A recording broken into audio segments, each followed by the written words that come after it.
version à moi. Ça va être sympa. Sur ce, je vous souhaite une très belle nuit et dormez bien.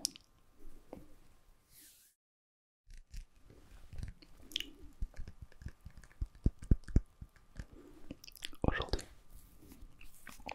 dans cette vidéo, on va faire de l'hypnose réelle, un petit petit spectacle, uniquement pour les personnes qui ont envie de vivre l'expérience.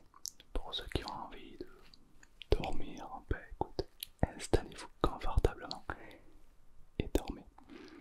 Pour les autres qui ont envie que vos mains se rapprochent toutes seules à distance, on va le faire dans quelques secondes. Tu n'as qu'à m'écouter au final. D'abord on va parler un petit peu de l'hypnose.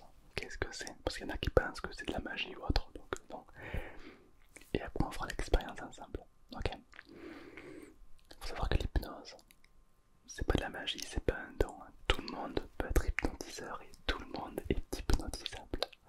Au même titre que tout le monde s'endort la nuit. Il y en a qui prennent plus de temps que d'autres, c'est tout. Là, on va travailler sur ce qu'on appelle un biais cognitif. Des biais cognitifs, t'en as plein. L'amnésie. Un spectacle, on va te faire oublier le prénom. On va pas le faire, hein, t'inquiète pas. Mais des fois, quand je fais des spectacles dehors, je fais oublier le prénom de la personne. Et là, qui me disent, mais comment c'est possible? Est-ce que ça t'est arrivé d'avoir un mot sur le bout de la langue et de pas pouvoir le dire? Ça, c'est un biais cognitif. Ou alors, tu sais, quand tu vas chercher un truc et t'as oublié ce que c'est. Qu'est-ce que je viens chercher déjà? Ça, c'est un biais cognitif. Et nous, on reprend ce biais cognitif et on l'applique pour oublier le prénom de la personne à spectacle ou oublier un traumatisme en thérapie, etc., etc. Au final, on n'invente rien, on reprend ce qui existe déjà. Là, on va utiliser un biais cognitif pour faire bouger les mains, tout simplement. Rassure-toi, parce qu'il y en a qui risquent d'avoir un peu peur. L'hypnose, c'est pas dangereux. C'est aussi naturel que dormir. Je dirais même que c'est le moment de ta vie où tu es le plus toi-même. Car au final, quand tu lis un livre ou quand tu es sur ton téléphone, tu es en hypnose. Une grosse hypnose même. C'est-à-dire que tu es hypnotisé par le livre, tu es hypnotisé par le téléphone. Si bien que si on te parle, tu demandes de répéter parce que tu n'as pas écouté. Pourtant tes oreilles ont entendu, mais tu n'as pas écouté parce que le livre t'hypnotise. D'ailleurs, c'est parce que c'est un bon livre. Si tu te rends compte que tu es en train de lire des lignes et tourner des pages, c'est que le livre est pas ouf. C'est comme un film. Quand tu es plongé dans le film, tu ne fais plus attention à ce qu'il y a à côté de toi. Tu es hypnotisé par le film. Si tu te rends compte quand tu es en train de regarder un film, c'est que tu t'ennuies un peu. C'est qu'il n'est pas hypnotisant.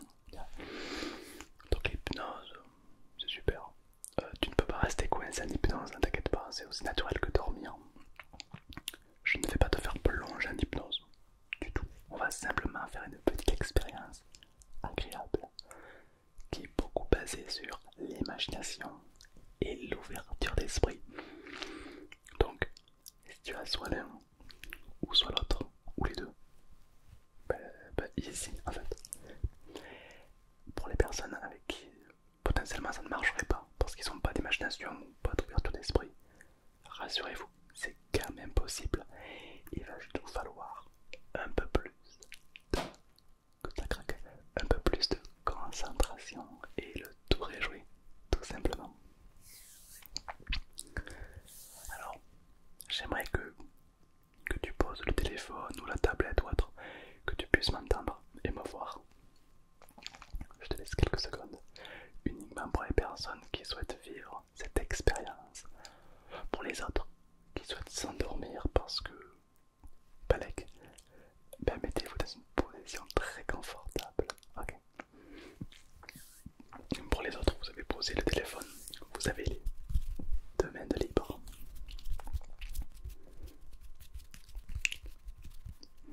Il faut savoir que le temps que vous posez le téléphone, il faut savoir on est un petit peu fou, on est un petit peu schizophrène, parce qu'en fait on a deux voix dans notre tête. Le conscient conscient et l'inconscient. On va schématiser ça comme ça. C'est-à-dire que si un jour tu as fait un régime et que tu vois une tablette de chocolat, là, il y a deux voix dans ta tête qui vont s'activer. La première qui va dire non, faut pas manger, c'est pas bon. Et la deuxième qui va dire un gros, un carré, ça va pas nous tuer. Et puis il y a un conflit intérieur, genre tu te bats toi-même, tu vois. Généralement c'est la partie gourmande qui gagne. Ouais, on n'est pas seul dans notre tête. Mais là c'est pareil. On va dire à une partie de toi de rapprocher les mains. Tout simplement. Comment faire? Tu n'as qu'à écouter ce que je dis. D'accord? Et vivre l'expérience. C'est un petit peu comme si tu acceptais ce qui allait se passer. Il est vrai que si tu te braques, si tu es fermé d'esprit en mode non, tu n'y arriveras pas. C'est sûr que je n'y arriverai pas. Puisque l'hypnotiseur n'a aucune emprise sur l'hypnotisé. Et s'il y en a qui disent le contraire, c'est pas vrai. D'accord? Parce que je ne peux pas te faire un truc que tu n'as pas envie de faire. Là, je vais te faire rapprocher les mains. S'il y en a qui n'ont pas envie, les mains ne se rapprocheront pas. Tu vois, parce que c'est comme ça. Le cerveau est très intelligent au final.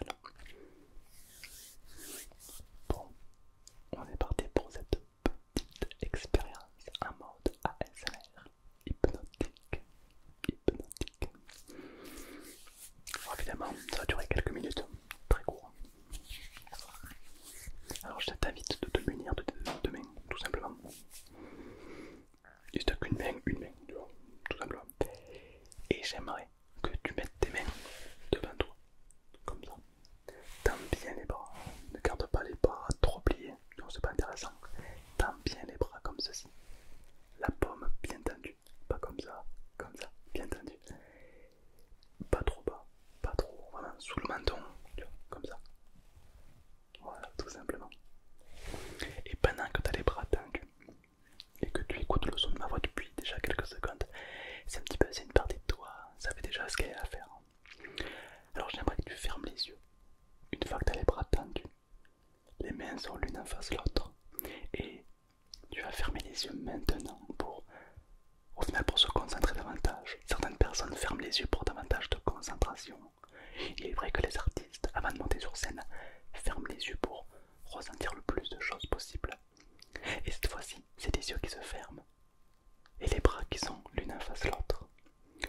Et tu vas simplement imaginer qu'il y a deux aimants au creux des mains.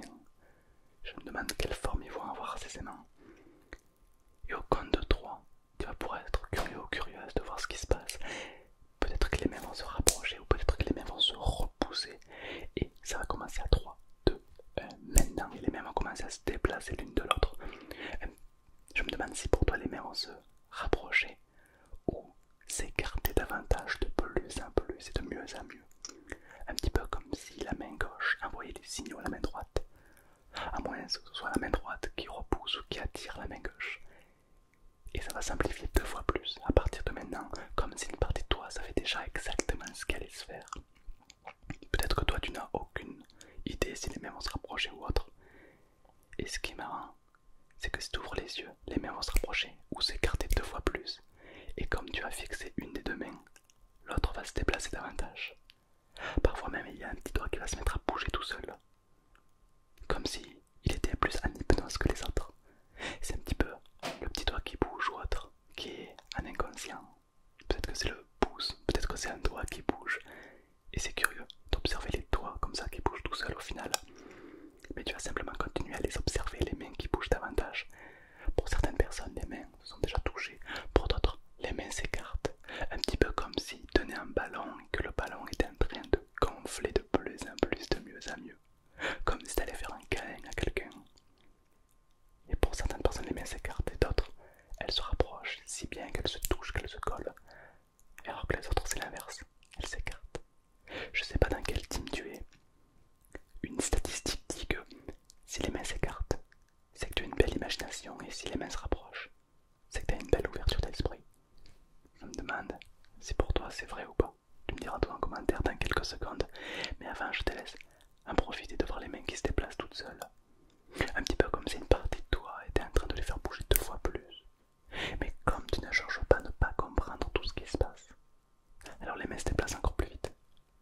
Et ça c'est curieux. Et tu vas pouvoir les récupérer maintenant, les mains. Généralement, quand les personnes récupèrent leurs mains, ils font ça. C'est marrant. Comme si pendant quelques secondes, elles ne t'appartenaient plus. Et tu vas pouvoir t'allonger tranquillement et te dire what the fuck. What the fuck. Qu'est-ce qui s'est passé? Pour ceux qui ont envie de faire l'expérience, remontez la vidéo et écoutez attentivement tout ce que je viens de dire. Qu'est-ce qui vient de se passer? Est-ce que pour toi les mains sont écartées? Est-ce que pour toi les mains sont rapprochées? Est-ce qu'elles n'ont pas bougé? C'est possible aussi. Au final, tout est possible. Tout est possible avec l'impossible. Et ce qui est intéressant à observer, si les mains pour toi sont écartées, c'est que tu as une belle imagination. Généralement, si elles sont rapprochées ou même touchées, c'est que tu as une belle ouverture d'esprit. Et si les mains n'ont pas bougé ou autre, mais qu'il y a un doigt qui a bougé ou autre, c'est que tu es très réceptif à l'hypnose. Ça veut dire que tu avais une part inconsciente dans la main. Je sais pas si c'est la main gauche ou la main droite pour toi. Dis-moi toi en commentaire pour voir un petit peu l'expérience que tu as vécue. Qu'est-ce que ça fait de voir une main qui bouge toute seule? Et maintenant, pose-toi les bonnes questions. Imagine, en quelques minutes à peine, on a pu faire bouger les mains. Maintenant, imagine ce qu'on pourrait faire en quelques heures pour ta confiance en soi, pour l'insomnie, pour le stress, pour l'angoisse ou autre. On peut tout aussi bien les faire bouger comme on peut faire bouger les mains. Et au final, on peut faire augmenter ou diminuer la confiance en soi, comme le stress, etc. etc. D'ailleurs, j'ai déjà fait des séances d'hypnose par rapport à ça. Il y en a que ça intéresse, peut-être que ça pourra t'aider. Et au final, pour ceux qui, les mains n'ont pas bougé, c'est pas que tu n'es pas réceptif, c'est juste que pour toi, peut-être, il te faudrait quelques minutes, un peu plus, ou quelques heures, pour qu'elles bougent, tout simplement. Et si elles ont bougé de suite, c'est que tu es quelqu'un d'encore plus réceptif que la moyenne. Donc félicitations à toi.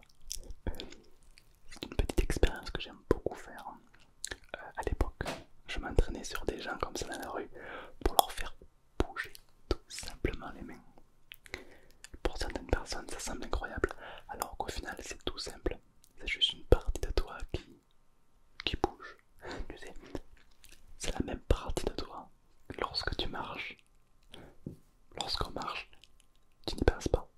Tu penses pas à tes jambes qui font gauche, droite, sinon ça serait assez vite chiant quand même. Mais pourtant une partie de toi y pense. Et ben c'est la même partie qui a fait bouger les mains. C'est la même partie qui fait battre le cœur, qui fait pousser les cheveux, qui te fait avoir des intuitions, etc. On appelle ça l'inconscient. Parce qu'il faut savoir que le conscient, lui, il est assez limité. C'est-à-dire qu'il peut gérer que 5 informations à la seconde, c'est tout. C'est-à-dire que si je te demande de lire, de parler, d'écrire, de raconter un truc que tu as vécu et de m'écouter, saturé. Alors que l'inconscient, lui, il fait des milliards de trucs à la seconde. Il fait bouger tes cheveux, il fait battre ton cœur, il te fait avoir des intuitions, il te fait marcher, il te fait respirer, etc. C'est comme la respiration. Pense à ta respiration maintenant. T'as vu? Du coup, maintenant tu penses pour respirer. C'est chiant. Alors qu'il y a quelques secondes, c'était automatique. T'inquiète pas, ça va redevenir automatique. Et au final, c'est très intéressant de savoir ça. Car au final, c'est un petit peu comme se connaître mieux. On dit souvent que l'hypnose, c'est je perds le contrôle. Moi, je pense au contraire que tu as encore plus le contrôle de toi-même, car tu arrives à encore plus te connaître.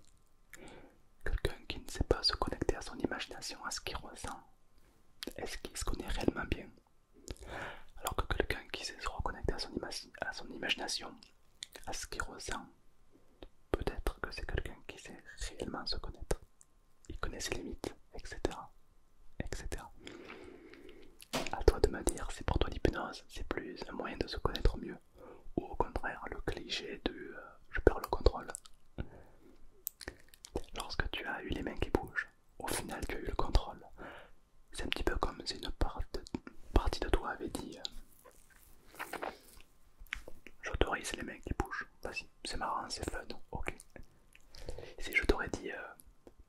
maintenant tu vas sauter du 4e étage.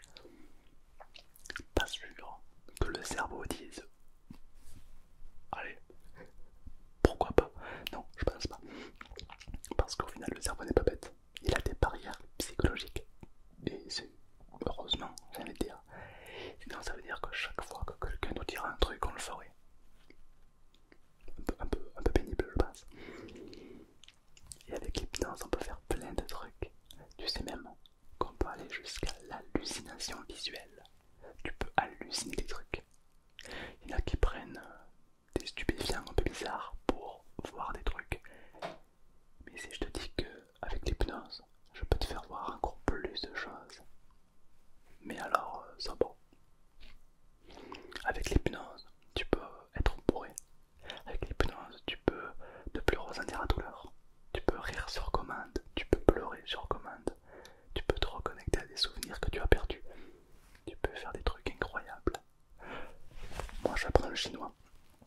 Eh ben, j'ai programmé mon cerveau pour que quand je dorme, il révise le chinois à ma place. Pratique. Un gain de temps incroyable. Avec l'hypnose, tu peux faire des trucs incroyables. Alors, évidemment, l'hypnose, encore une fois, c'est pas un don, c'est que de la science.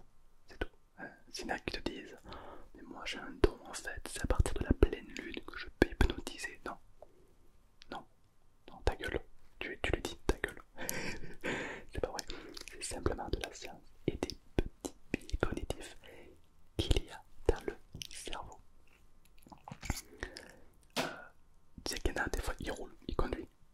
Et puis des fois, ils sont déjà arrivés et ils se disent, oh, mais ou alors la musique elle est déjà finie, j'ai même pas eu le temps de l'écouter. Ou alors, je suis déjà arrivé à destination, j'ai pas vu le parcours passer.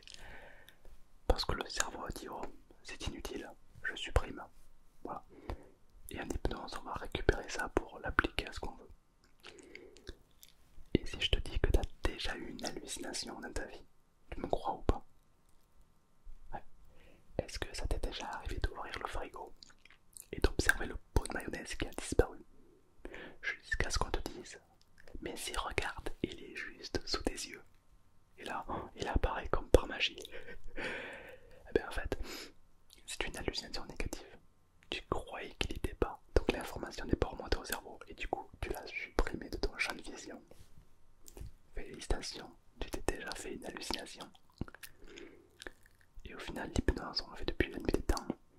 C'est comme observer deux enfants qui s'amusent à se faire peur. Et bien au bout d'un moment, ils se font vraiment peur. Parce que l'imagination est très débordante. Malheureusement, on a tendance à le perdre en grandissant. Parce que je sais pas si tu as remarqué, mais en grandissant, tu n'es plus reconnecté à l'instant présent. J'en sais quand la dernière fois que tu t'es dit, qu'est-ce que je ressens là maintenant? Quand tu étais petit, tu posais plus souvent la question. Un enfant, il sait même pas ce qu'il va manger le soir même. Il s'en fout, il y pense même pas. Pour lui c'est loin, là. Ce soir qu'est-ce qu'on mange? C'est loin. Alors que maintenant, plus tu vas aller, plus tu vas grandir et plus tu vas te projeter et tu ne vas plus vivre l'instant présent. Tu vas dire oh, qu'est-ce que je fais demain? Ah mais demain je suis chez lui, après j'ai les putain j'ai les devoirs dans une semaine, il y a le contrôle de maths, et puis dans un mois, et puis dans 2 mois, putain j'ai fait un crédit sur 15 ans, etc. etc. Et t'es toujours dans ce que tu vas faire la semaine prochaine, etc. Et au final, tu ne vis plus l'instant présent. Au final, tu passes ta vie. Au final, tu passes ta vie en hypnose en fait. Donc parfois l'hypnose peut t'aider à ne pas l'être. Donc essaie de vivre ta vie à fond, de te reconnecter à tes ressentis et sors un petit peu de l'hypnose des fois. Parce que l'hypnose est très utilisée pour les pickpockets. D'ailleurs, j'ai appris l'hypnose avec des pickpockets à la base. On s'amusait à voler les montres qu'on rendait évidemment, c'était pour le spectacle. Alors malheureusement, il y en a qui sont très malhonnêtes et qui vont observer les personnes qui sont très hypnotisées par leur téléphone, si bien qu'ils ne font plus attention au monde qui les entoure. Et ceux-là sont les proies les plus faciles, les plus vulnérables. Il y a plein de techniques comme ça de pickpocket avec l'hypnose. On te demande des fois de signer un truc que tu sais même pas ce que c'est, on te met un truc sous les yeux avec un stylo. Et comme l'inconscient conscient, et comme le conscient ne peut pas faire plusieurs choses à la fois, tu es concentré sur la feuille, tu es concentré sur ce que tu lis, tu es concentré sur ce que le mec ou la fille elle dit, à signer un truc, tu cherches à comprendre. Et pendant que ton conscient est focalisé là-dessus, eux, ils en profitent pour te fouiller le sac, pour te voler des affaires, etc. C'est l'hypnose. Okay. Donc, parfois, c'est bien au contraire de se dire attends, garde ta feuille et casse-toi. Donc, pour les gens qui disent que l'hypnose n'existe pas, malheureusement, si, on le vit au quotidien et certaines personnes s'en servent même pour frauder. Donc, malheureusement, oui, l'hypnose est partout et même, heureusement, car ce sont ce qu'on appelle un petit peu les failles du cerveau. C'est ce qui fait qu'on a une imagination, c'est ce qui fait qu'on a une ouverture d'esprit. Si notre cerveau serait parfait, on serait comme des robots. On n'aurait pas d'hypnose, mais on serait comme des robots. Ce serait peut-être un peu dommage, tu crois pas? J'espère que cette petite vidéo t'a plu sur l'hypnose. J'espère que j'ai pu t'en faire vivre un petit peu et te montrer un petit peu ce que c'est réellement l'hypnose. Peut-être que tu pensais que l'hypnose c'était ça. Peut-être que tu croyais que l'hypnose c'était autre chose. Et si ça t'a appris des choses, dis-moi-le en commentaire. Et bon, pour ceux qui ne me connaissent pas, je suis hypnothérapeute, c'est mon métier. J'ai un cabinet, etc. Donc, j'espère que ça a pu t'apprendre certaines choses. Et si tu veux une hypnose plus approfondie sur le sommeil, sur le stress, etc., tu me dis tout en commentaire pour que je puisse te faire la vidéo que tu mérites, tout simplement.